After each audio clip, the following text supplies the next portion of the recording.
This 1856. Portrait looked peaceful, until historians saw what the enslaved child held in his hands. Dr. James Crawford adjusted his reading glasses as he examined a daguerreotype at the Library of Congress in Washington, D.C.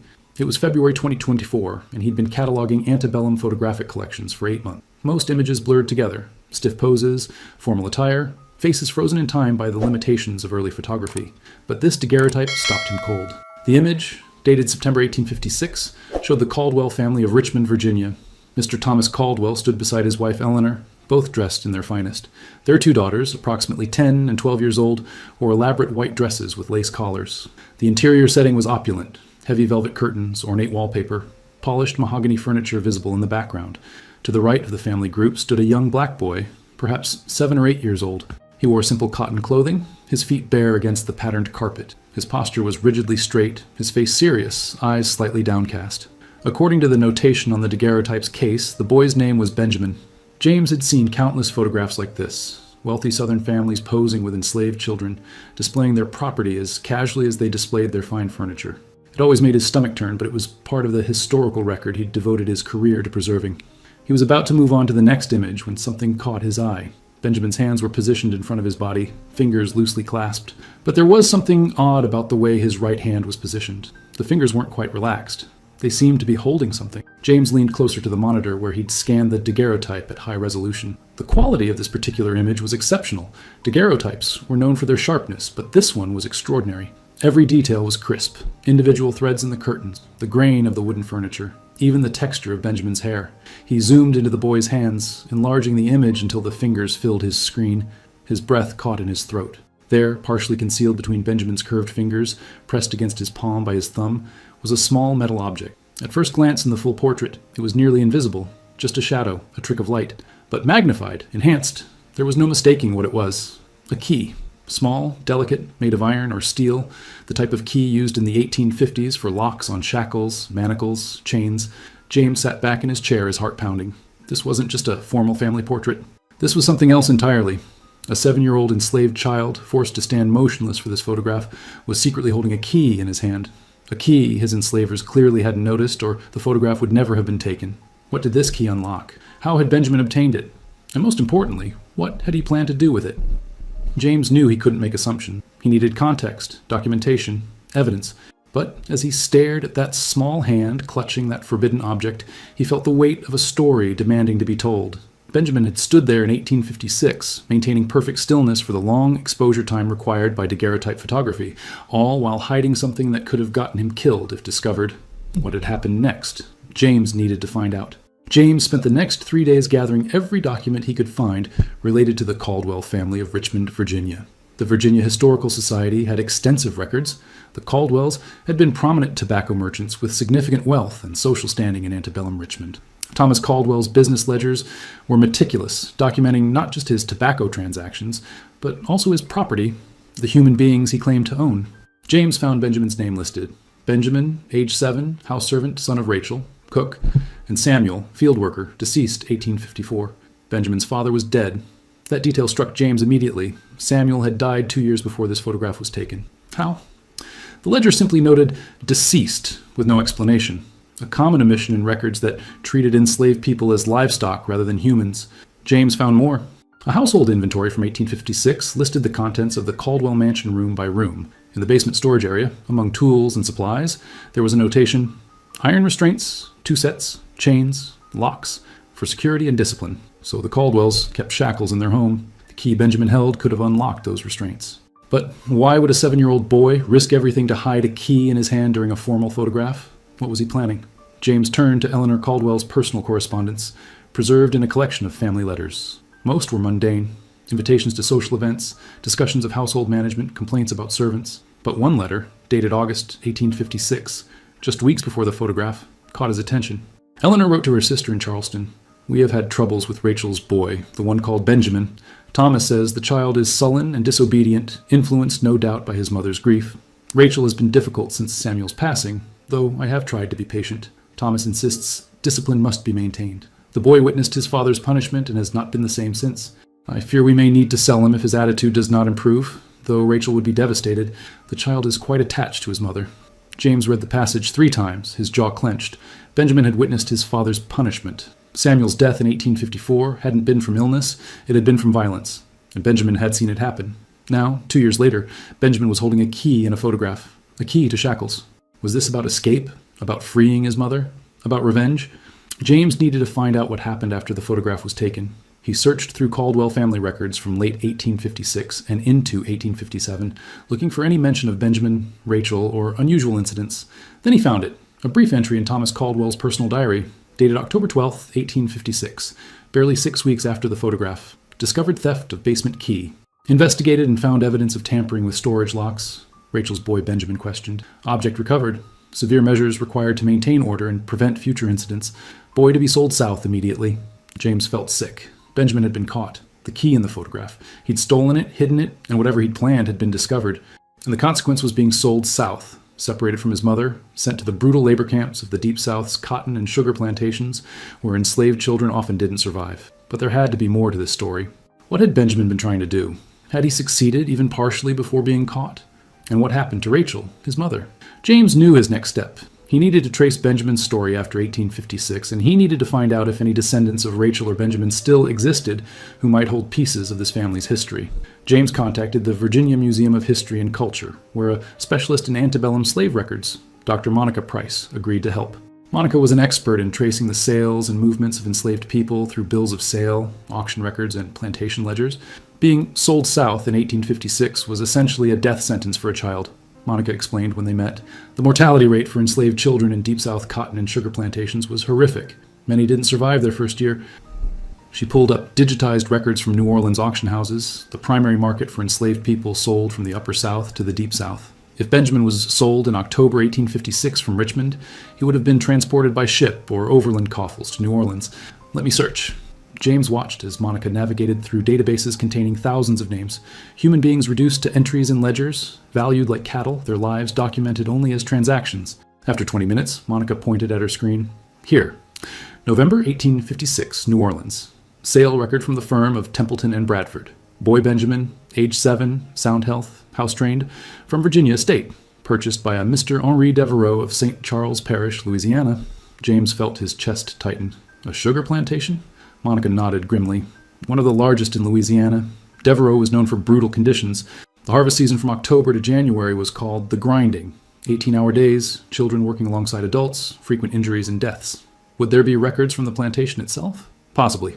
Many Louisiana plantation records survived the Civil War. Let me check the state archives. Monica made several calls while James paced her office. Finally, she hung up with a strange expression on her face. James, this is unusual. The Devereaux plantation records are extensive, and they're held at Tulane University. But there's something interesting. Benjamin's name appears in the records, but there's a notation that he was transferred after only 4 months. Transferred? Where?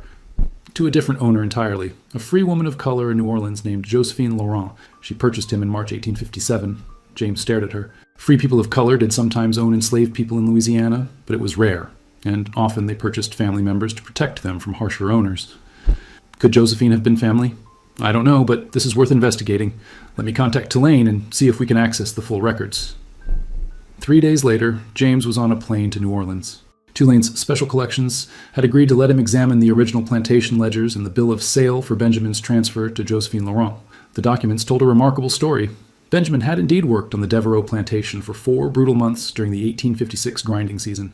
The plantation doctor's log noted injuries. Boy Benjamin, age 7, burned hand from boiling sugar kettle, November 1856. Lacerations from cane cutting, December 1856. But then, in March 1857, there was a transaction record. Boy Benjamin sold to Josephine Laurent, free woman of color, New Orleans, for a sum of $600 paid in full. $600 was a significant sum. Why would Josephine Laurent pay that much for a 7-year-old child she had no apparent connection to? James found his answer in Josephine Laurent's own records, preserved in a separate collection. She had maintained careful documentation of her household and business affairs. And there, in a letter dated February 1857, written to an associate in Richmond, was the explanation. I have received word through our network that Rachel's son is here in Louisiana, sold to Devereaux after the incident in Richmond. Rachel has asked if anything can be done. I'm making arrangements to purchase the boy. The sum is considerable, but we cannot leave him to die in that hell. I will send word when the transaction is complete. James sat back, stunned. Our network. This wasn't just a random act of charity. Josephine Laurent was part of something organized, possibly the Underground Railroad, or a network helping enslaved people in other ways. And Rachel, Benjamin's mother, had somehow managed to send word from Virginia to New Orleans, asking for help to save her son. The key Benjamin had held in that photograph was part of a bigger story than James had imagined.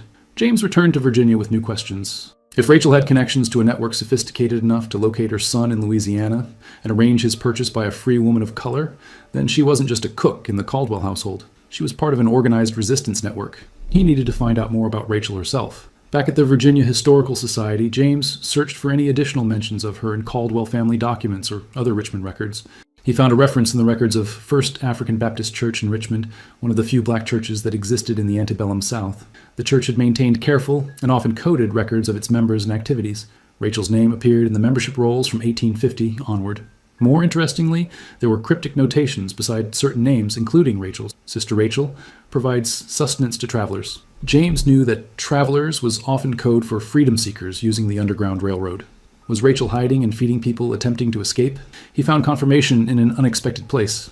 The diary of a Quaker abolitionist from Philadelphia named Thomas Garrett, whose papers were held at the Haverford College Quaker Collector. Garrett had been a conductor on the Underground Railroad, helping hundreds of people escape to freedom.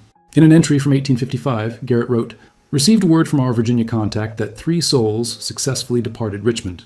Our sister there continues her dangerous work, providing shelter and provisions, despite great personal risk. Her husband's recent martyrdom has not diminished her commitment. Could our sister there be Rachel? And her husband's martyrdom, could that be Samuel's death in 1854? James needed more evidence. He contacted Dr. Monica Price again, and together they began piecing together a network map, connecting names and locations mentioned in various documents. They found that First African Baptist Church in Richmond had been a hub of Underground Railroad activity, with several members quietly helping freedom seekers despite enormous danger. Rachel's name appeared connected to at least 7 successful escapes between 1853 and 1856. Then they found something that made everything clear. A letter from Thomas Caldwell to Richmond authorities dated September 1856, the same month as the photograph. I am writing to report suspicious activity among certain members of the African Baptist congregation. My cook Rachel has been observed meeting with individuals of questionable character. Additionally, a key to my basement storage was discovered missing. I have reason to believe there may be a conspiracy to aid runaways. I request investigation and increased vigilance." Now the pieces fit together. Rachel was helping people escape. Samuel, her husband, had likely been involved as well, and his punishment in 1854 that led to his death was probably because the Caldwells discovered or suspected his role. Benjamin, at age 7, had witnessed his father's murder for helping others reach freedom. And 2 years later, Benjamin himself had stolen a key, not to escape alone, but to continue his parents' work. The photograph from September 1856 captured Benjamin holding that key, just weeks before the Caldwells discovered what he'd done. He was 7 years old, standing in that formal portrait, gripping a symbol of resistance in his small hand, while his enslavers smiled, completely unaware. But what had Benjamin actually done with the key before being caught? James needed to find that answer. He discovered it in an unexpected source, the memoir of a formerly enslaved woman named Harriet Jacobs, published in 1861. While researching in the Library of Congress, James found a passage he'd previously overlooked. "In Richmond, I met a woman named Rachel who had helped my escape. She told me of her own sorrows, her husband killed for teaching others to read, her young son sold away after he unlocked chains meant for runaways, helping 2 souls reach freedom before he was discovered. She never saw her child again?" There it was. Benjamin hadn't just stolen a key, he'd used it. At 7 years old, he'd unlocked shackles and helped 2 people escape before the Caldwells caught him, and his punishment was being torn from his mother and sold to almost certain death in Louisiana. James flew back to New Orleans, this time with a fuller picture of the story. Josephine Laurent hadn't randomly purchased Benjamin. She was part of the same resistance network as Rachel, and she'd saved Benjamin's life deliberately. At Tulane's special collections, James dug deeper into Josephine's papers. She'd been a remarkable woman. Born free in New Orleans in 1820, she'd inherited property from her father, a wealthy white merchant who'd had a relationship with her mother, an enslaved woman he'd later freed. Josephine had used her freedom and resources to quietly purchase enslaved people whenever possible, particularly children, and either free them immediately or provide them with protection until they could be safely freed or moved north. Her account books showed she'd purchased 11 people between 1850 and 1860, including Benjamin. Next to each name were notations: freed 1852, freed 1854, relocated to Canada 1855. But next to Benjamin's name, the notation was different. Residing in household, educational instruction provided, liberation pending suitable age and circumstances. Josephine had kept Benjamin in her home, educated him, and planned to free him when it was safe to do so. James found letters between Josephine and Rachel, carefully preserved and coded in case they were intercepted. One letter from Rachel, dated June 1857, expressed desperate gratitude. Sister J, my heart fills with thanks knowing my son breathes free air under your care. What he witnessed, what he endured, may God grant him peace. Tell him his father would be proud. Tell him his mother's love crosses every distance. Josephine's response, dated August 1857. Sister R, your boy thrives. He learns his letters with remarkable speed, as if making up for lost time. He speaks often of you and his father. The key he carried in his heart has become a key to knowledge. He will grow strong, and one day when the chains fall from all our people, he will be ready. James felt tears in his eyes. Benjamin had survived. Against all odds, he'd been rescued, educated, and given a chance at life. But what had happened to him after? And what about Rachel, still enslaved in Virginia? James found more letters, spanning the next 4 years. Josephine continued educating Benjamin, teaching him to read and write, training him in her business affairs. By 1860, when Benjamin was 11, Josephine's letters mentioned his exceptional aptitude for learning and his determination to help others. Then came the Civil War. In 1862, Union forces captured New Orleans. Slavery in the city effectively ended under Union occupation. Josephine's records from 1862 showed a formal manumission document for Benjamin, though he'd effectively been free in her household for years. Benjamin, age 13, formerly enslaved in Virginia, hereby granted full freedom and legal protection as a free person of color in the city of New Orleans. There was also a notation that Benjamin had immediately sought work with Union forces, first as a messenger, then as an assistant to chaplains and teachers establishing schools for formerly enslaved people.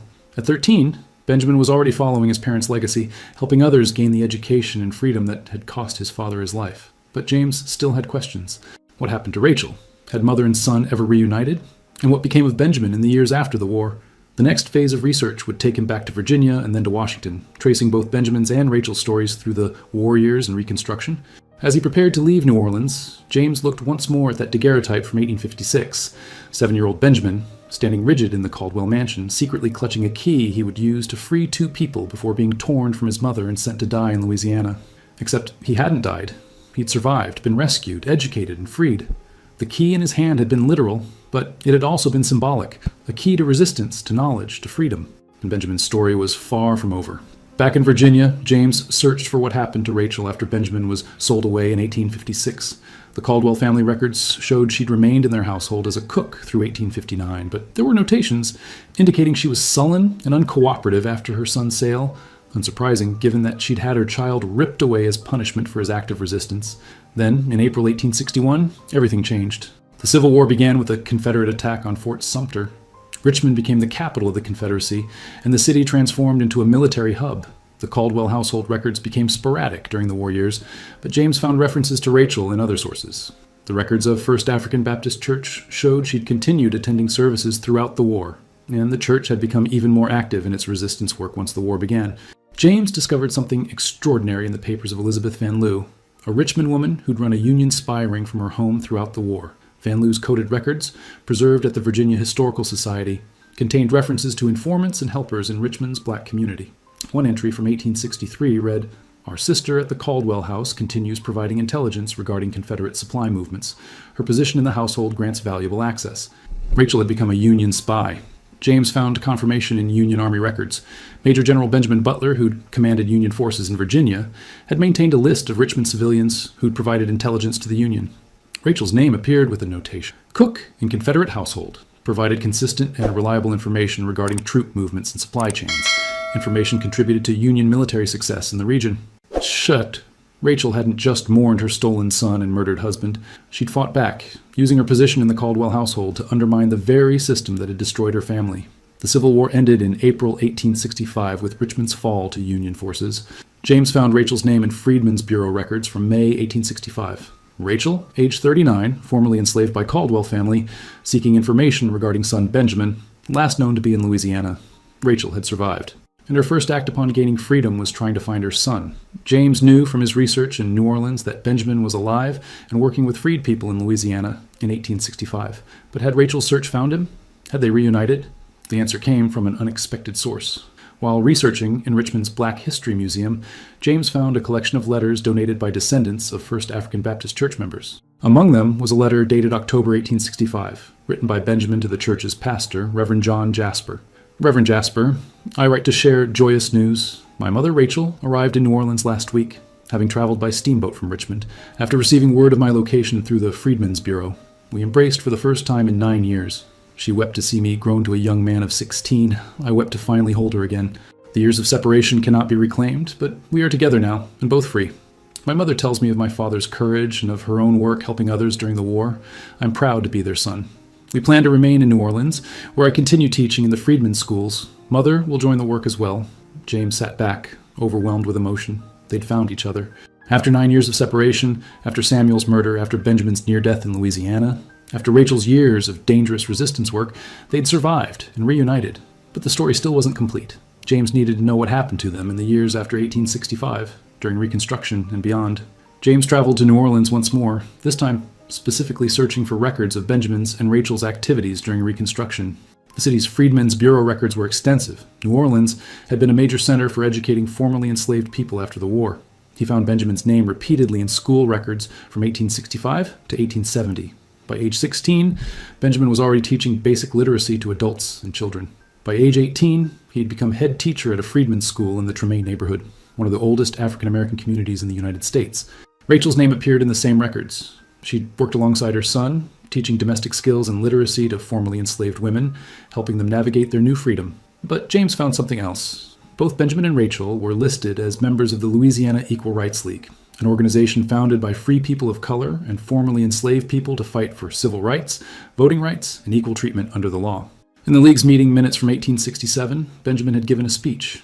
A newspaper account preserved in the New Orleans Tribune reported his words, "I stand before you as proof that the chains which bound our people could never bind our spirits. At 7 years old, I held a key, a small piece of metal that I used to unlock shackles and help 2 souls reach freedom. I was punished terribly for that act. I was torn from my mother's arms and sent to die in the cane fields. But I survived.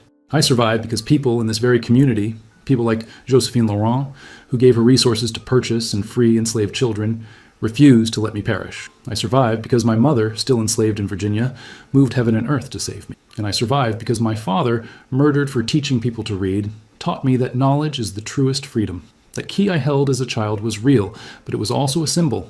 Every book we open is a key. Every word we teach is a key. Every right we claim is a key that unlocks the chains they tried to bind us with. We are free now, but freedom means nothing without equality, without justice, without the power to shape our own destinies." The speech had been met with standing ovation and was reprinted in abolitionist newspapers across the North. James felt the weight of Benjamin's journey. From that 7-year-old boy frozen in a daguerreotype, secretly holding a key, to a young man of 18 standing before hundreds, declaring that the fight for freedom wasn't over just because slavery had ended. James continued tracing their lives through the 1870s and 1880s. Benjamin married a woman named Catherine in 1872. They had 4 children. He continued teaching and became involved in Republican Party politics during Reconstruction, fighting for black voting rights and representation. Rachel lived with Benjamin's family, helping raise her grandchildren and continuing to teach. She lived to see her son become a respected educator and community leader. Then James found Rachel's obituary from 1889 in the New Orleans Tribune. Mrs. Rachel, age 63, passed peacefully surrounded by family. Born into slavery in Virginia, she was known for her courage during the antebellum years, helping numerous freedom seekers escape bondage at great personal risk. Her husband Samuel was killed for teaching enslaved people to read. Her son Benjamin was sold away at age 7 after using stolen keys to help 2 people escape slavery. Separated for 9 years, mother and son reunited after the war and spent the remainder of her life teaching and uplifting the freed community. She is survived by her son Benjamin, 4 grandchildren, and countless students whose lives she touched. She often said that the key to freedom was education, and she spent her life proving it. Benjamin lived until 1914, dying at age 65. His obituary listed extraordinary accomplishments. Founder of 3 schools for black children in New Orleans, served in the Louisiana state legislature during Reconstruction, author of 2 books on education and civil rights, mentored hundreds of students who themselves became teachers and leaders. But one detail in his obituary struck James most powerfully. He was known to keep in his desk a small iron key, which he said was a reminder of where he came from and why education mattered. He told his students it was the first key to freedom he ever held, and that every lesson they learned was another key in their hands. Benjamin had kept that key his entire life, the same key visible in the 1856 daguerreotype, the key he'd used at age 7 to free 2 people, the key that had cost him everything and ultimately led to his survival and purpose. James knew the story wasn't just historical, it was alive in the present through Benjamin's descendants. The obituary had mentioned 4 children. Could any of their descendants still be in New Orleans? He contacted Dr. Kendra Williams, a genealogist specializing in African American family histories in Louisiana. When James explained what he'd discovered, Kendra was immediately interested. Benjamin's last name, James explained, according to records after emancipation, was Freeman. He chose it himself, symbolic, obviously.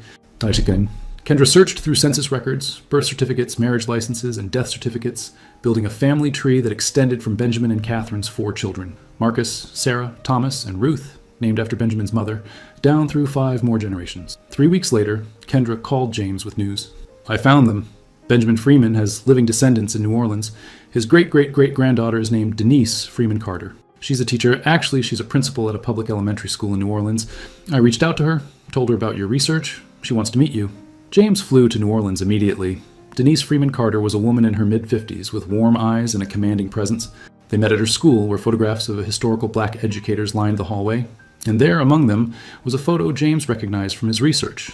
Benjamin Freeman in his later years, standing with a group of students. "That's my great-great-great-grandfather," Denise said proudly. Growing up, we heard stories about him, how he'd been enslaved as a child, separated from his mother, survived somehow, and came back to dedicate his life to education. The story was passed down through every generation. That education was our family's legacy, our resistance, our power. James showed her the daguerreotype from 1856. Denise stared at it for a long time, her hand over her mouth. "That's him," she whispered. "That's Benjamin as a child. My God, look how small he was." James pulled up the enhanced image on his laptop, zooming into Benjamin's hands. "Look here. See what he's holding?" Denise leaned closer, and when she saw the key, tears filled her eyes. "A key. He's holding a key." "That key," James explained, "is what got him sold away from his mother. He stole it from the Caldwell family's basement and used it to unlock shackles, helping 2 people escape slavery. He was 7 years old." Denise sat down, overwhelmed. 7 years old, and he risked everything to free others, just like his father did, just like his mother did. James showed her everything he'd found.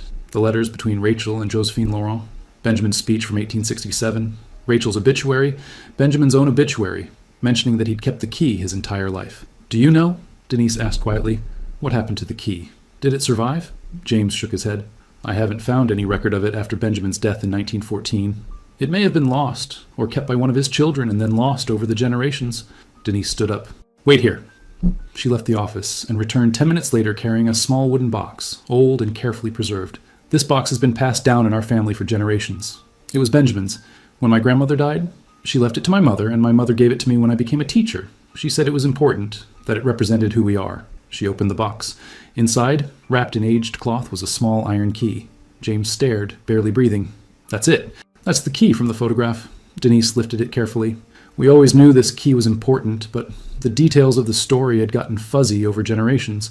We knew Benjamin had been enslaved as a child, that he'd been separated from his mother, that he'd become a teacher, but we didn't know about this photograph, or exactly what the key had been used for." She held it up to the light. "This key unlocked chains. It freed 2 people. It cost my great-great-great-grandfather his childhood, and he kept it for 60 years as a reminder. Your family," James said, "has kept the physical key and the metaphorical one. 5 generations of educators, all descendants of a 7-year-old boy who risked everything for freedom." 6 months later, James stood in the Smithsonian's National Museum of African American History and Culture, watching visitors move through the new special exhibition, The Key to Freedom, Benjamin Freeman's Story of Resistance and Education. The exhibition opened with the original 1856 daguerreotype, displayed large on the wall. Visitors saw what appeared to be a typical antebellum family portrait. Wealthy white family, formal setting, an enslaved child included as property. But then they moved to the next panel, where the image was enhanced, zoomed into Benjamin's hands. The key was unmistakable now, clearly visible between his small fingers. The exhibition text explained, at 7 years old, Benjamin stole this key from the basement of the Caldwell Mansion in Richmond, Virginia. He used it to unlock shackles, helping 2 people escape slavery before he was discovered.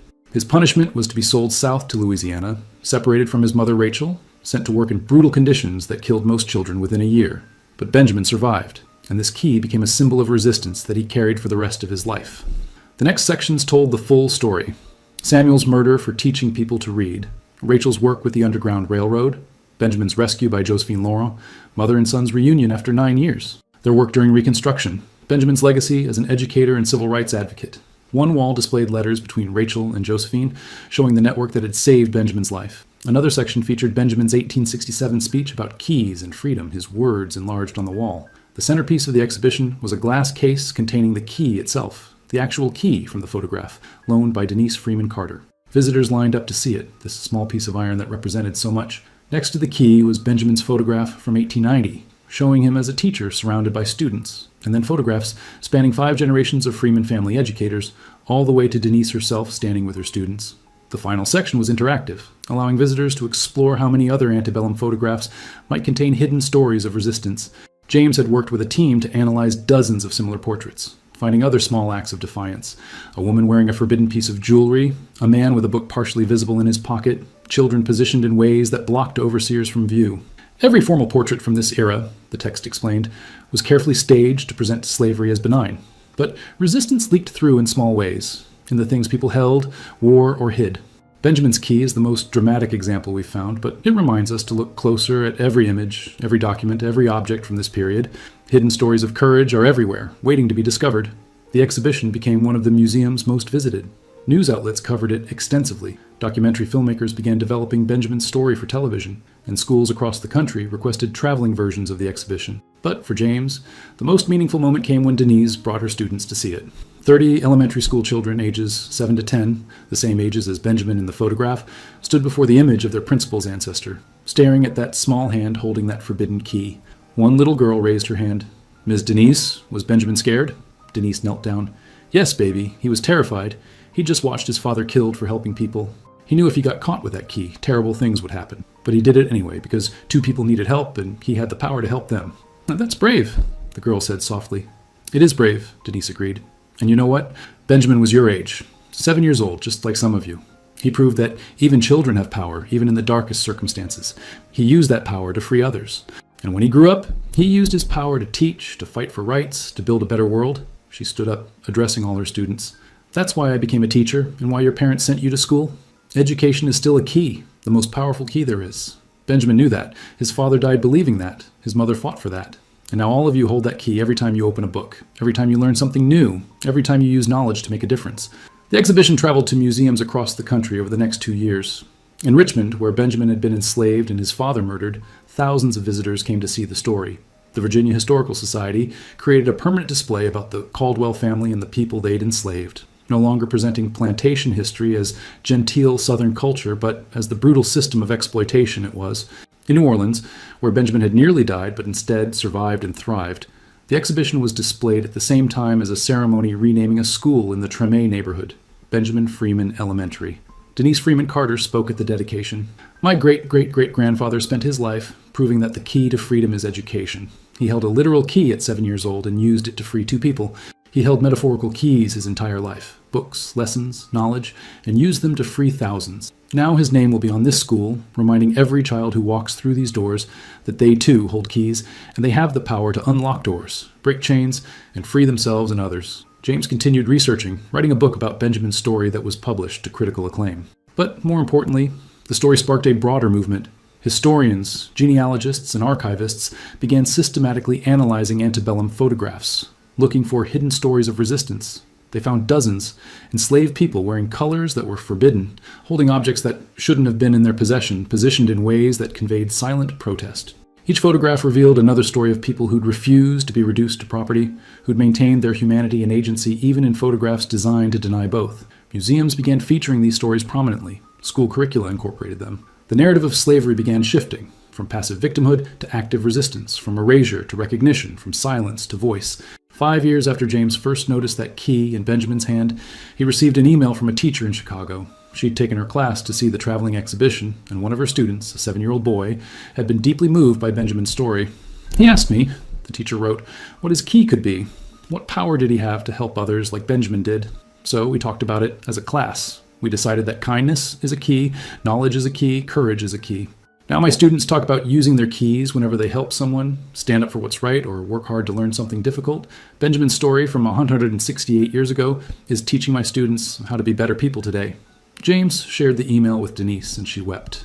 "That's exactly what Benjamin wanted," she said, "for his story to inspire others, for that key to keep opening doors long after he was gone." The original daguerreotype remained at the Smithsonian, but high-quality reproductions were made available to schools and museums worldwide. The image of 7-year-old Benjamin, standing rigid in that formal portrait, secretly holding a key in his small hand, became iconic, a reminder that resistance has always existed, that courage has no age limit, that even in the darkest moments of history, people found ways to fight back. The Freeman family continued their legacy.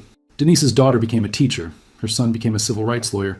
Benjamin's descendants, now spread across the country, all knew their family history, all understood that they carried a legacy of resistance and education that stretched back to a 7-year-old boy who'd risked everything for freedom. James often thought about that moment in February 2024 when he'd first zoomed into Benjamin's hands and seen that key, how easily it could have been missed.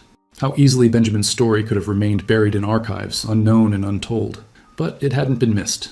The key had been found, the story had been told, and now Benjamin's legacy lived on, not just in history books, but in classrooms across the country where children learned that they too held keys, that they too had power, that they too could help unlock the chains that still bound people today. The photograph that was meant to display the Caldwell family's wealth and power had instead become a testament to the courage of the child they'd tried to treat as property. Benjamin's eyes, his rigid posture, his small hand clutching that forbidden key, they all spoke to a truth the Caldwells never intended to preserve. That the people they enslaved were not passive, not defeated, not property.